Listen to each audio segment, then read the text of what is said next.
রাস্তায় বেরিয়ে পড়লাম, মাসের গ্রসারিগুলো এবারে কিনতে হবে তো। ইতিমধ্যেই চলে এলো মায়ের ফোন, কথা বলতে বলতে পৌঁছে গেলাম মোর ডিপার্টমেন্টাল স্টোর।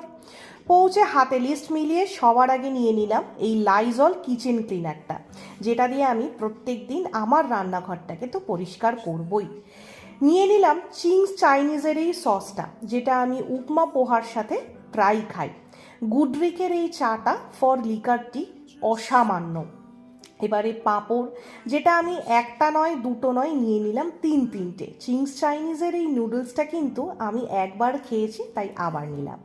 নুন নেওয়ার পরে দেখলাম সুজি চটাপট, ওটাকেও আমি ট্রলিতে রেখে দিলাম। এবারে এগিয়ে গেলাম এভারেস্টের তিখালাল আর এই ক্যাচের টারমারিক পাউডারটা, দুটোরই স্বাদ এবং গন্ধ অতুলনীয়। ওডোনিলটা খুঁজছিলাম, পেয়ে গেলাম। সবার আগে দেখে নিলাম ফ্রেগনেন্সটা কীরকম। বাথরুমে রাখার জন্য কিন্তু এটা বেশ ভালো। আমার ঠাকুরের বাসন মাজা সাবানটা শেষ।